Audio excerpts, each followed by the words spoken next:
Bonjour tout le monde, bienvenue sur la chaîne Objectif Santé Canine, je suis super content de vous retrouver. Il y a eu des petites modifications depuis la précédente vidéo sur la castration. J'ai un micro, sous les bons conseils de ma communauté essentiellement de Snapchat.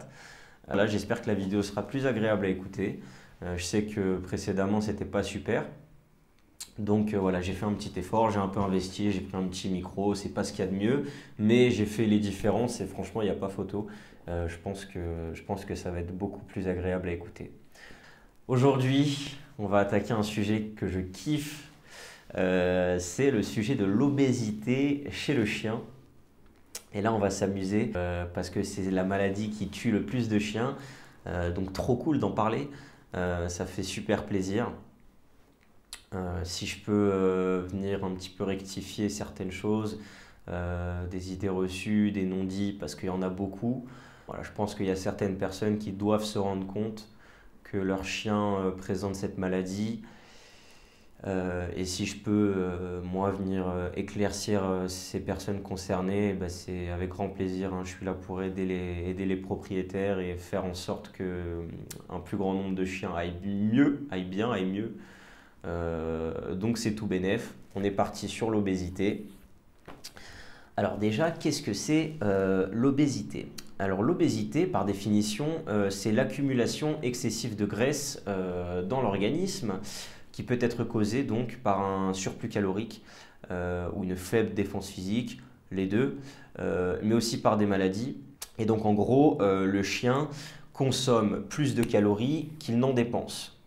Selon des études menées par Royal Canin, ils font pas toujours des trucs super, mais en l'occurrence c'est une étude que j'ai retrouvée dans pas mal de fichiers quand j'ai fait mes recherches. Et c'est pas que eux qui ont fait cette étude. On va citer Royal Canin, ça va parler un petit peu à tout le monde. Donc selon des études, 30% des chiens souffrent d'une obésité d'au moins 15%. À titre comparatif, 1 kg de surpoids chez un chien, ça équivaut à 7 kg de surpoids chez un homme. Pendant mes recherches, j'ai pas pu trouver le physique des sujets sur lesquels s'étaient basées les études. Donc je peux pas savoir si le surpoids estimé des chiens est correct. On va partir du principe que leurs chiffres sont exacts, même s'il serait possible que ces chiffres en question soient erronés. Tout simplement pour l'aspect financier. En gros, ils vont estimer un chien en réel surpoids de 7 kg, ils vont l'estimer à 5 kg. Vous voyez ce que je veux dire? Pour avoir, on va dire, une forme idéale qui est quand même supérieure à la forme que devrait avoir un chien. Pour donner un exemple, c'est comme si un chien de 20 kg, souffrant d'un surpoids de 15%, on pesait donc 23. Donc un surpoids de 3 kg. Si moi, en tant qu'être humain, j'étais porteur du même taux d'obésité, au lieu de peser 65 kg pour 1,70 m, c'est important de donner les mensurations, j'en pèserais donc 86. Donc actuellement à 65 kg, je suis déjà monté à 75 kg et je commençais à être sérieusement boudiné. Donc à 86 kg, là ça commence à peser et si je pesais ce poids-là, ce serait facile de dire que je présente du surpoids.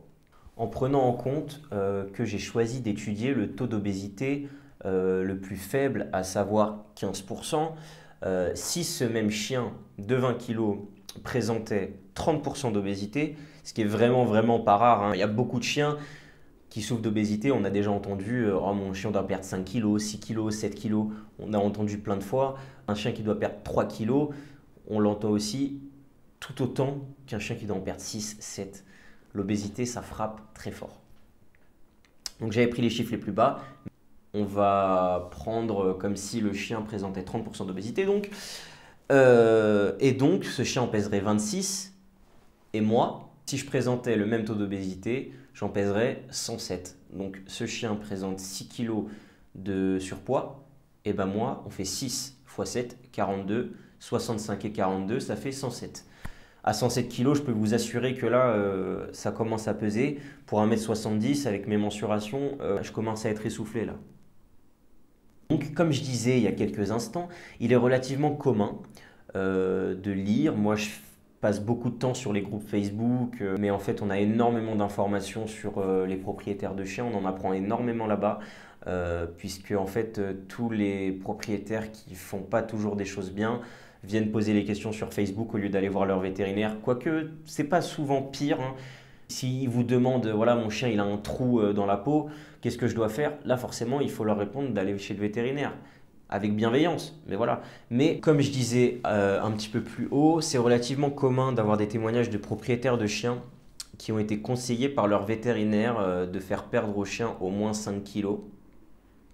Donc moi je suis beaucoup sur les groupes Facebook, je m'intéresse beaucoup à tout le monde du chien, donc ça m'intéresse en fait de connaître un petit peu la vie des propriétaires. Ça m'aide à en apprendre davantage et à me rendre compte des problèmes dont les gens font face. Et donc l'obésité, c'est un truc que je vois tout le temps. Ils vont poster une photo de leur chien. Eux, ils vont même pas parler de l'obésité, hein. Ils vont même pas parler du surpoids ou quoi que ce soit. Ils vont dire ah, est-ce que cette marque de croquettes est bonne, truc. Et tu es là, tu vas voir la photo. Enfin, moi, je m'en fous. Je connais pas les croquettes personnellement. Je connais, mais pas précisément. Je sais qu'il y en a qui sont vachement calés dessus, qui connaissent toutes les marques et tout. Moi, je connais pas. Moi, c'est que de l'alimentation crue ici. On est au BARF, donc il y a pas de tout ça. Donc forcément, je m'y connais moins. Mais je vois le chien. Le chien, il a des ongles comme as. Il a 15 kilos en trop. Et dans les commentaires, ouais, super alimentation, hein, c'est génial, j'ai donné ça à mon chien depuis qu'il est né, ça marche super bien et tout et tout. Alors que le chien sur la photo, il est carrément malade. Donc je disais, avant que je m'égare, qu'en gros, on a souvent vu des vétérinaires qui préconisaient à leurs patients chiens de perdre 5 kilos au moins, sachant qu'ils ne connaissent pas, ou alors ils sont malhonnêtes, la réelle forme physique que doit avoir un chien. Donc un chien qui doit perdre 5 kilos, peut-être qu'en réalité il doit en perdre 7, 8, en sachant qu'il est extrêmement simple de faire maigrir un chien ou de le maintenir tout simplement en poids de forme, en partant du principe que votre chien présente de l'obésité, vous lui faites perdre du poids et ensuite vous le maintenez au poids de forme. Vous n'êtes pas obligé d'aller le conditionner. Ce que vous êtes censé faire, c'est juste le garder en bonne santé. Il en est de votre entière responsabilité si votre chien présente de l'obésité. Je m'explique.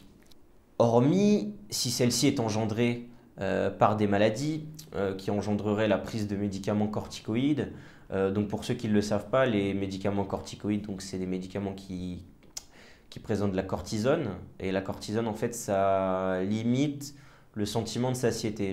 En gros, le chien a tout le temps faim, on va dire ça. Et encore, chaque situation est adaptable. Donc en fait, si votre chien prend de la cortisone, c'est à vous d'adapter les gamelles, c'est à vous de tout adapter, c'est vous le propriétaire, c'est de votre responsabilité si votre chien est en mauvaise santé et présente de l'obésité, même s'il y a des situations qui sont plus difficiles à gérer que d'autres. Je dis pas que tout est toujours simple, mais quand c'est pas simple, on se fait aider, on va chercher les informations, on remet en question ce que dit le vétérinaire, parce que si le vétérinaire il vous dit que votre chien est bien, mais que vous sentez, vous savez que votre chien présente du surpoids, allez voir un autre vétérinaire. Posez des questions autour de vous, demandez l'avis des gens qui sont neutres, qui vont pas avoir de retour financier à vous donner leur avis, et donc en fait qui seront neutres.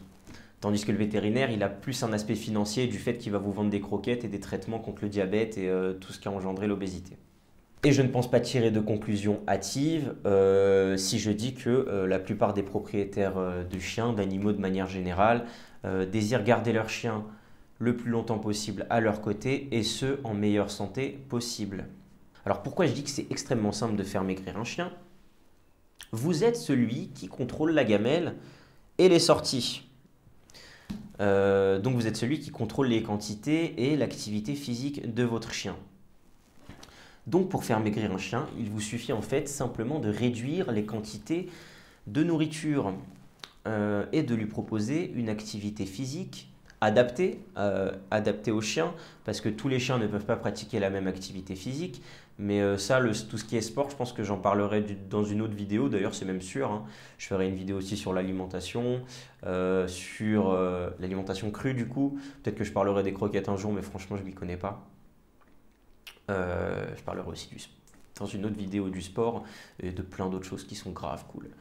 Donc je disais, pratiquer une activité physique adaptée à chaque chien qui accélérerait le processus de perte de poids.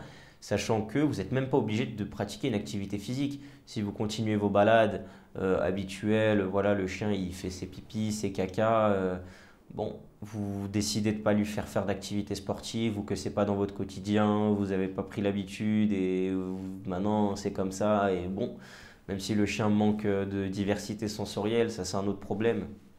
Donc c'est pas obligatoire de pratiquer une activité physique, comme je disais, simplement baisser les rations. Et même s'il ne va pas courir le chien, et ben forcément si vous lui donnez 700 grammes de croquettes, et ben donnez-lui 600, 500, 400, je ne sais pas combien de surplus il avait, mais adaptez ses gamelles.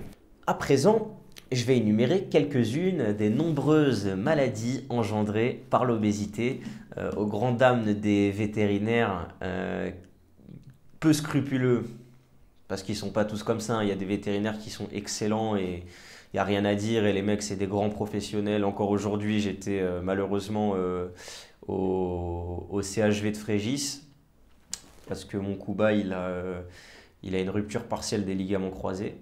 C'est ce que je soupçonnais.